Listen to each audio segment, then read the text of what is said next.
Hey guys, welcome or welcome back to my YouTube channel. This is me Anshika this side and I welcome you all to my brand new video. So this video is going to be my English board exam review video and मैं आपको बताऊंगी कि मैंने कैसे attempt किया है paper को। And मैं सबसे पहले आपको बताती हूँ कि मेरा सेट नंबर कौन सा था और क्वेश्चन पेपर कोड। तो मेरा क्वेश्चन पेपर कोड था 1/2/2 और मेरा सेट आया था सेकंड वाला। तो मुझे सेट 2 मिला था। एंड अब मैं बताती हूँ कि मेरा पेपर कैसा गया। तो पेपर तो बहुत ज़्यादा इजी था पर लेंदी बहुत था, मतलब मुझे लेंदी पेपर ज़्यादा लग रहा था। एंड उसके वजह से मतलब मेरा एकदम एंड मौके पे जाके मतलब एंड मोमेंट पे भी मैं लिख ही रही थी पेपर को और मेरा पेपर बस 1 से 2 मिनट पहले कंप्लीट हुआ था। और बस उसके बाद में मतलब मेरे से जितना हो पाया मैंने किया और लास्ट में बस मैं लिटरेचर सेक्शन में अंडरलाइन कर ही रही थी, तब तक मेरी बेल बज गई एंड वहीं पे मेरा पेपर वहीं पे मैंने सबमिट कर दिया। और उसके बाद में मतलब लेंदी बहुत था, रिवीजन करने का एक भी बार टाइम नहीं मिला, बस मेरे से पेपर हो गया, बस वही बहुत बड़ी बात थी। एंड अब मैं बताती हूँ कि मैंने स्ट्रैटेजी फॉलो की थी डियर सर की, क्योंकि पिछली बार मुझे एक रिग्रेट रह गया था क्योंकि जकी सौदागर सर की मैंने वो अटेम्प्ट करने वाली ट्रिक को फॉलो नहीं किया था। तो मुझे लगा कि मुझे इस बार डियर सर की ये वाली ट्रिक फॉलो करनी चाहिए। तो मैंने सबसे पहले स्टार्ट किया था सेक्शन बी से और वो वीडियो आई थी 1 दिन पहले शायद एग्ज़ाम के। तो मैंने वही वाली वीडियो को देखा था एंड उसके बाद में मैंने सेक्शन बी से स्टार्ट किया, देन फिर मैंने सेक्शन सी किया था, उसके बाद में सेक्शन ए किया। तो सेक्शन बी में मुझे पता नहीं मतलब बहुत ज़्यादा टाइम लग गया था और सेक्शन ए में ही मतलब मेरा हाथ बहुत स्लोली चल रहा था, तो इस वजह से मुझे वहाँ पे 1 घंटे लग गए। तो थोड़ा सा वहीं पे टाइम का डिसएडवांटेज हो गया था मेरे लिए। फिर उसके बाद में मैंने सारे को लिटरेचर सेक्शन को पहले कंप्लीट कर लिया था, मतलब पहले रीडिंग देन उसके बाद में लिटरेचर।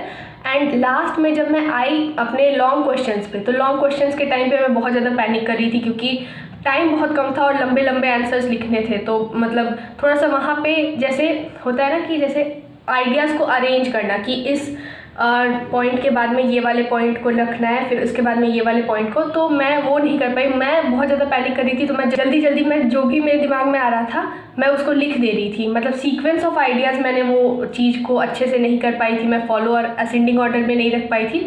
जो मेरे दिमाग में आ रहा था मैं जल्दी करते जा रही थी क्योंकि मुझे था भाई कि मतलब मुझे पेपर कंप्लीट करना है। कभी कभी तो मेरे दिमाग में आ रहा था कि मुझे हैंडराइटिंग भी अच्छी से लिखनी चाहिए, अच्छी हैंडराइटिंग बना के लिखनी चाहिए, जो कि मेरी अच्छी हैंडराइटिंग नहीं है। लेकिन जब मैं और स्पीड में लिखती हूँ तो मेरा हैंडराइटिंग बहुत ज़्यादा घटिया हो जाता है और मैं एकदम ऐसे घसीट के लिखना स्टार्ट कर देती हूँ। तो फिर मुझे लगा कि सबसे पहले तो थोड़ा सा राइटिंग के वजह से मुझे लग रहा था कि थोड़ा स्लो लिखती हूँ, तो राइटिंग बनाने के चक्कर में मेरा पेपर में टाइम कम बचने लग गया। एंड फिर मैंने सोचा कि लास्ट में कैसे भी करके पूरा पेपर अटेम्प्ट करना है। राइटिंग गई भाड़ में, अब मुझे ये नहीं फ़र्क पड़ रहा है कि राइटिंग कैसी है, बस मुझे पेपर अच्छे से कंप्लीट करना है। क्योंकि राइटिंग लिख के भी अच्छे राइटिंग में अगर मैंने सिर्फ 60% ऑफ द पेपर कंप्लीट किया है तो मेरा तो 40% का नंबर भी गया उसमें। तो फिर मुझे लगा कि जल्दी से घसीटो और जल्दी से इसको लिखो सबसे पहले। लेकिन मतलब बहुत ज़्यादा पैनिक हो गई थी उस टाइम पे कि मतलब पढ़ भी रही हूँ लेकिन समझ में नहीं आ रहा कि क्या बोल रहा है, एकदम पूरा पैनिक बहुत ज़्यादा पैनिक हो गई थी। लेकिन अब मैं बताती हूँ कि मेरी गलती कहाँ पे हुई है। तो मेरी गलती हुई थी रीडिंग सेक्शन में, मुझे बहुत ज़्यादा कम टाइम मिला था।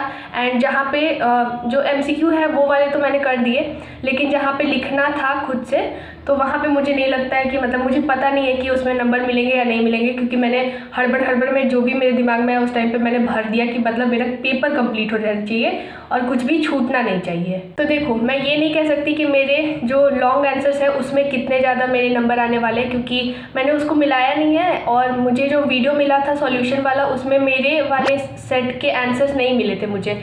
तो मुझे लगता है कि उसको तो भगवान भरोसे छोड़ देते हैं कि उसमें मेरे कितने नंबर आएंगे, क्योंकि देखते हैं उसमें क्या नंबर आने वाले मेरे। लेकिन यहाँ पे मैं बताती हूँ कि जो मैंने MCQs को मिलाया है तो उसमें से मेरी कहाँ पे मिस्टेक हुई है। तो सबसे पहले बात करते हैं सेक्शन ए की और उसमें रीडिंग पैसेज। तो रीडिंग पैसेज में एक जो सेंस ऑफ ह्यूमर वाला था तो उसमें 1 मिनट मेरे पास में क्वेश्चन पेपर भी मैं यहीं पे साथ में लेके बैठी हूँ कि मैं सारी चीज़ों को बताऊँगी अच्छे से।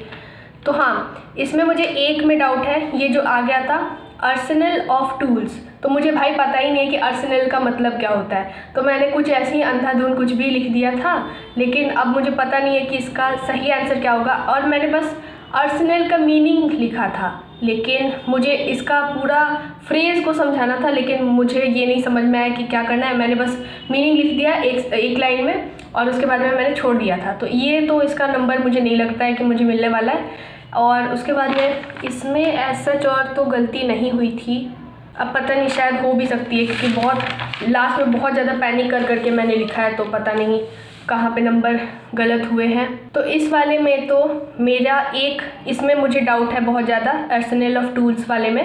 एंड मैंने बाद में सारे क्वेश्चंस को कर लिया था, एक जो मतलब जिसमें लिखने वाला पार्ट था वो मैंने सारा किया है, लेकिन अब मुझे ये याद नहीं है अच्छे से कि कौन से का आंसर क्या मैंने उस टाइम पे लिखा था। तो अब उसमें तो देखना पड़ेगा, लेकिन मुझे लगता है कि इसमें और कुछ गलती नहीं होगी एज सच, होपफुली, पता नहीं। बट हाँ, इसमें सिर्फ एक मुझे याद है कि आर्सेनल ऑफ टूल्स वाला मुझे याद नहीं आ रहा था। उस टाइम पे मेरे दिमाग में कुछ भी नहीं आ रहा था, और मुझे अब सच बताओ तो ये भी याद नहीं है कि मैंने उस टाइम पे क्या क्या रीडिंग पैसेज में लिखा हुआ है। तो हाँ, let's talk about the second passage, और वो था ये इंडियन यूथ वाले पे। तो इंडियन यूथ वाले पे MCQ तो मेरे सही हुए हैं, और जिसमें पूछा जा रहा था कि मतलब खुद से आंसर देना था, तो उसमें मेरा 2-3 ऐसे आंसर्स थे जिसमें मैंने या तो छोटा आंसर लिख दिया है या फिर उससे सिमिलर आंसर लिखा हुआ है। तो मुझे यहाँ पे लगता है कि 2 से 3 नंबर मेरे यहाँ पे कट रहे हैं, तो उसमें 2 नंबर का कट सकता है पहले वाला पैसेज में। इसमें 2-3 नंबर के आंसर मेरे गलत हो सकते हैं। तो हाँ, ये मुझे लग रहा है कि रीडिंग पैसेज में इतना मेरे से गलत हुआ है। एंड उसके बाद में राइटिंग सेक्शन में तो डियर सर की वीडियोस थे, मैंने कंप्लीट किया था, तो मैंने वही सारे फॉर्मेट के अकॉर्डिंग सारे चीज़ को लिख दिया था, कॉमन लाइंस वगैरह। तो इसमें तो फिर ऐसा कुछ मुझे लगता नहीं है कि इसमें कुछ गलत होगा, फिर भी मान के चलो कि 1-2 नंबर तो कट ही जाने वाले हैं, तो उसको भी हटाते हैं अब। तो अब आते हैं हम लोग सेक्शन सी पे। तो सेक्शन सी में कीपिंग क्वाइट वाला जो एक्सट्रैक्ट बेस्ड क्वेश्चन था, तो मैंने कीपिंग क्वाइट वाला एक्सट्रैक्ट बेस्ड क्वेश्चन किया था। एंड इसमें मेरे से एक मिस्टेक हो गई भाई, मतलब इसमें एक MCQ मेरे से गलत हो गया है। मुझे लगा कि इसमें इम्पॉर्टेंस बताया जा रहा है पीस और साइलेंस का, बट उसका आंसर जब मैंने सॉल्यूशन से देखा था तो उसमें सैडनेस के बारे में लिखा हुआ था। तो ऑप्शन डी मैंने टिक किया है, लेकिन ऑप्शन उसका सी होने वाला है शायद, तो एक यहाँ पे गलती हुई है मेरे से। देन उसके बाद में 8th नंबर वाले क्वेश्चन में मैंने किया था मेमोरीज ऑफ चाइल्डहुड वाला।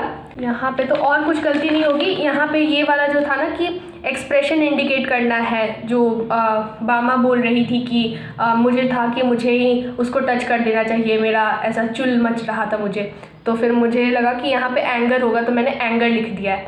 अब पता नहीं इसमें नंबर मिलेंगे या नहीं, लेकिन let's move on to the next question. And यहाँ पे आते हैं हम लोग, मैंने 9th का बी वाला क्वेश्चन किया था जो कि लास्ट लेसन से रिलेटेड था, और यहाँ पे मेरे से कुछ गलती तो मुझे नहीं लगती है कि हुई है, लेकिन हाँ एक गलती है इसमें भी। मुझे लग रहा है कि ये जो क्वेश्चन था कि इसमें एक्सप्रेशन बताना था कि the country that was there's no more, तो मैंने इसमें रिग्रेट लिखा हुआ है, बट शायद इसको एक्सप्लेन करना था, तो वो मुझे लग रहा है कि शायद सही होगा या नहीं होगा, ये नहीं पता। लेकिन हाँ, इतना ही मुझे गलती अपने से तो पता लगी है, लेकिन हो सकता है कि इससे भी ज़्यादा गलती हुई होगी, क्योंकि मैं लास्ट में तो मैंने टाइम मैनेजमेंट की हर बार दिक्कत हो जा रही है, और ऐसा एक भी मेरा पेपर नहीं गया होगा जिसमें मैंने अच्छे से 1 बार या 2 बार रिवीजन किया होगा, या फिर मैंने पेपर प्रेजेंटेशन के लिए भी मेरे पास में टाइम नहीं बच रहा था। लेकिन गुड थिंग इज़ कि मेरा पेपर कंप्लीट हो गया, क्योंकि पेपर अगर नहीं कंप्लीट होता तो बहुत ज़्यादा दुख लगता। और कुछ जो पैसेज थे उसमें तो मैंने लास्ट मोमेंट पे मेरे दिमाग में जो भी आया उस पैसेज से रिलेटेड मैंने वो लिखा है, लेकिन मतलब मैंने लिख दिया है कि कुछ तो नंबर मिल ही जाएंगे, या नहीं मिलेंगे तो कम से कम एटलीस्ट मेरे पास में ये रहेगा कि मैंने अटेम्प्ट किया है सारे पेपर को। तो बस इसी के साथ में मेरा इंग्लिश का पेपर कंप्लीट होता है। तो इसमें मैं कहूँगी कि पेपर ईजी था, लेकिन टाइम मैनेजमेंट की दिक्कत फिर से हुई है, और मतलब पेपर कंप्लीट हो गया, लेकिन अच्छे से जो मतलब एकदम सजा सजा के डेकोरेट कर करके लिखना रहता है वो अच्छे से नहीं हो पाया। बट मुझे था, मेरा मेन प्रायोरिटी ये था कि मेरा क्वेश्चन पेपर पूरा अटेम्प्ट हो जाना चाहिए, मतलब मुझे सारे आंसर्स को लिख देना है बाय हुक बाय क्रुक, तो मैंने वही किया था। एंड मैंने सारे का आंसर्स लिख दिया है। लास्ट में बहुत ज़्यादा हड़बड़ हो गई थी, तो मेरे 2 जगह पे मुझे लग रहा है कि नंबर कटेंगे, जो कि है रीडिंग पैसेज। तो भाई आधे घंटे में जो मैंने जो भगाया है अपना हाथ का स्पीड की, मतलब मैं क्या ही बताऊँ, जल्दी घसीट के लिखी जा रही थी, तो ये वाले में थोड़ी सी गलती होगी। एंड उसके बाद में राइटिंग सेक्शन में 5 मार्क्स वाले जो क्वेश्चन थे उसमें थोड़ा दिमाग लगा के लिखना चाहिए था, थोड़ा ब्यूटीफुली डेकोरेट करके, लेकिन वो नहीं हो पाया। लेकिन अटेम्प्ट पूरा हो गया, इसकी खुशी है। तो overall the paper was good, but time management की स्किल्स अगेन थोड़ा सा लैग कर गई, लेकिन कोई बात नहीं है। आई होप कि आप सबका पेपर अच्छा गया होगा। मेरा भी, आई वुड नॉट से कि मेरा पेपर ख़राब गया है, लेकिन ठीक है, कोई बात नहीं है। बट हाँ, अब जो नेक्स्ट पेपर है हमारे, जो कि इको और अकाउंट्स, उसमें तो भाई कैसे भी करके टाइम मैनेजमेंट अच्छे से करना पड़ेगा। अब इसके लिए प्रिपेयर करने वाली हूँ इकोनॉमिक्स के लिए फर्स्टली। एंड आप लोग मुझे बताना कि आपका पेपर कैसा गया है एंड आपको कौन सा सेट मिला था। आप लोग भी अपने एक्सपीरियंस को शेयर करना कि आपका टाइम मैनेजमेंट हुआ कि नहीं अच्छे से, या फिर आंसर फ्रेम हुए अच्छे से या नहीं। So do let me know in the comment section. So yeah, that was like pretty much it for this video, and thank you guys so much for watching this one. And if you like this video, then make sure to like, comment, share and subscribe to my YouTube channel, because it motivates me a lot for making such type of videos for you all. And I would love to see your comments on this video. So yeah, thanks for watching.